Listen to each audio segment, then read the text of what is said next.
যখন একটা নতুন জাহাজ তৈরি হয় তখন সেটাকে পানিতে নামানোর মুহূর্ত সবচেয়ে রোমাঞ্চকর এবং ভয়ঙ্কর হয়। ভাবুন, মাসের পর মাস পরিশ্রম, কোটি কোটি টাকা আর হাজার টন ওজনের জাহাজ আর কিছুক্ষণের মধ্যে সমুদ্রের পানিতে স্পর্শ করতে যাচ্ছে।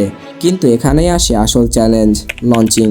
আসলে জাহাজ পানিতে নামানোর দুই ধরনের নিয়ম হয়। প্রথম নিয়মে অনেকটা সেফলি জাহাজ পানিতে নেমে যায়।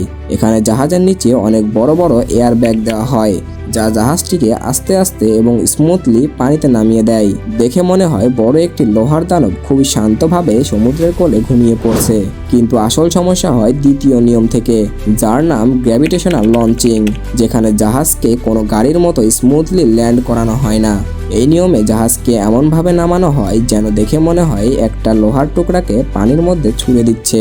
আর এই কাজেই থাকে আসল রিস্ক, কারণ যখনই এই বড় জাহাজ হঠাৎ করে পানিতে ফেলা হয় তখন দুর্ভাগ্যবশত এটার নিচে ফাটল কিংবা অন্য কোনো সমস্যা হতে পারে। তারপর শুরু হয় ওই কাজ যেটাকে দুনিয়ার সবচেয়ে ভয়ঙ্কর প্রফেশনগুলোর মধ্যে একটি মনে করা হয়, আন্ডার ওয়াটার ওয়েল্ডিং, যেখানে ওয়েল্ডার জাহাজের নিচে গিয়ে পানির মধ্যে ওয়েল্ডিং করে।